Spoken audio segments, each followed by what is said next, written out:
कसारा घाटात आहोत आणि अहिल्यादेवी होळकर यांनी त्या काळात बांधलेली ही विहीर आहे. त्यांची ही बघा पाणी किती जवळ आहे बघा, त्याला कव्हर किती छान केलेलं आहे ते बघा. ही ह्याला म्हणतात धोरणी माणसं, अशी माणसं होती ही धोरणी. बघा पाण्यामध्ये घाण पडू नये म्हणून हे कव्हर आणि बांधकाम असं की याच्यामध्ये भ्रष्टाचार नाही. आता आमच्या PWDच्या लोकांना जर ही विहीर खणायला लावली ना, असं जर कन्स्ट्रक्शन करायला लावलं तर कमीत कमी 10 कोटीचं माझ्या माहितीप्रमाणे हे टेंडर निघेल. 6-7 कोटी हे सगळे इंजिनियर, आमदार, खासदार, मंत्री सगळे खाऊन घेतील आणि तेव्हा कुठे अशा लायकीची तर बनणारच नाही विहीर.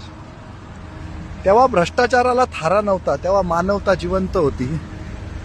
बघा काय कन्स्ट्रक्शन आहे. वा वा वा वा, विनम्र अभिवादन आहे. पुण्यश्लोक अहिल्यादेवी मातेला. म्हणजे महिला असून देखील एवढी चांगली शासक त्या राहिल्या आणि आज मर्दासारखे मर्द ज्या वेळेला काम करतात त्यावेळेला भ्रष्टाचार केल्याशिवाय काम करता येत नाही जनतेसाठीचं. आणि अहिल्यादेवी होळकर या महिला असूनही इतकं सुंदर काम करत होता. आणि आजच्या सरकारी खात्यातल्या महिला कसं काम करतात, पर्सच्या पर्स भरून आणणाऱ्या महिला पाहिल्याय मी. सरकारी खात्यात काम करून प्रचंड भ्रष्टाचार करून पर्स पैसे 2 नंबरचे घरी आणणारे पाहिलेले आम्ही.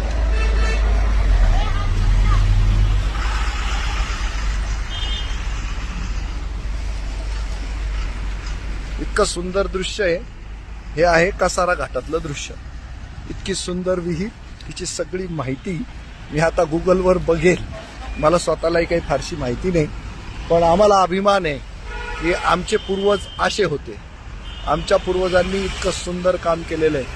आम्हीच का बिघडलो, आम्ही का नाही घडलो, आम्ही का बिघडलो हा मला प्रश्न आहे. आणि आमचीच आम्हाला लाज वाटते हा भ्रष्टाचारी वातावरणामध्ये जगून. आणि भ्रष्टाचार्यांना उत्तरं विचारले तर पोलीस आमच्यावर खोटे गुन्हे दाखल करतात आणि 3-3 महिन्याची आम्हाला जेलवारी करायला लावतात. नाशिक पोलीस जेलवारी. आमचा गुन्हा काय तर अरे बाबांनो भ्रष्टाचार करू नका आम्ही सांगतो. हे बघा प्रामाणिकपणाचं उदाहरण. पुण्यश्लोक अहिल्यादेवी होळकरांनी पांथस्थानसाठी बांधलेली त्या काळातली ही विहीर आहे. वंदे मातरम.